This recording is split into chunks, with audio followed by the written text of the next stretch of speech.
Joel, for submitting your story, you get the infamous Raw Deal t-shirt. All right. Yeah, cool. Oh, this is great. Look at that. I'll be wearing this at my next show. Hopefully that fits. I think so. It'll look good on you, man. All right. Before we get started into your story, tell us a little bit about yourself, what you do for a living, what your hobbies are. I play in a band called Shady People. And cool. Shady People. That's right. We're a surf reggae band here in Orlando. I have a lovely wife, Michelle, and we just got married last month in February. And that should catch you up with me. So does that kind of tie us into your Raw Deal? Was it about a shady person? It sure was. It was about a shady person. This job I tried to get online about 3 years ago. I came across an ad that was looking for transporters to haul boats and RV campers all over the country. I called up the number in the ad. It seemed like a good job for me, and I got a call back a few days later from the head guy. He sent me over a whole bunch of faxes with log sheets and expense sheets, took down all of my driver's information, my insurance information, my driver's license number, did the full background check on me, make sure that I was all legitimate to haul for him. And after going through everything with him, he seemed completely legitimate with me. My wife and I loaded up the van and went off on our first job for him up to New York. The first boat I pick up in Long Island is 10.5 feet wide and 13.5 feet tall. And anyone who knows anything about shipping knows that that's too large to go on roads. Mm-hmm. You have to have an oversized load convoy in order to take it on most interstates and roads, as well as across state lines. And I didn't know any of this, and I'm sure that the gentleman that hired me knew all about that, and he just didn't want to tell me. But when did you learn about that? I learned about that when I returned from the trip. When you returned from the trip? When I returned, I had no idea that I was illegally hauling things. Mm-hmm. So, we did 3 hauls all over the country. So where did you go?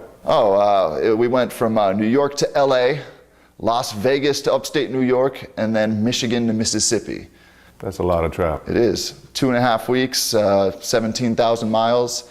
And when I returned, I took all of my log sheets and all of my expenses, and I faxed them in as we had spoken about before the job. And I called the boss man, and he said he had received them.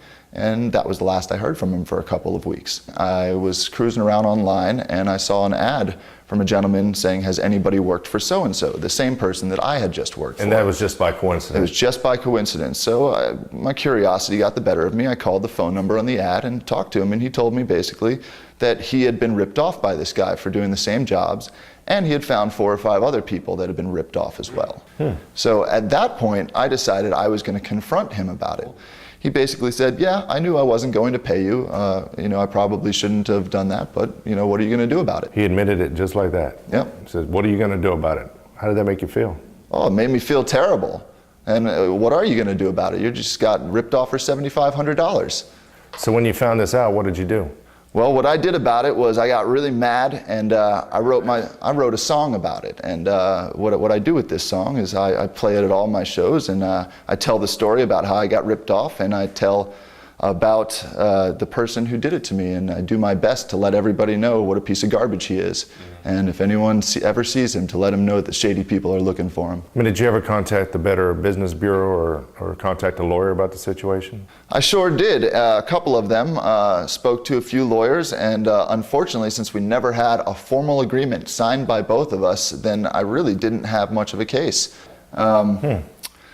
So basically, one of the lyrics from my song is, I'll have to adjudicate him in my own way, and that's exactly what I'm doing. There you go. Every show I'll tell tens of people, hundreds of people, possibly thousands of people what a piece of garbage he is, and that's how I'm getting my revenge.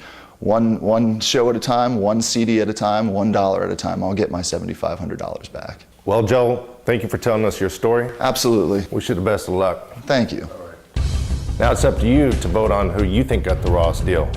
Will it be story number 1, story number 2, or story number 3?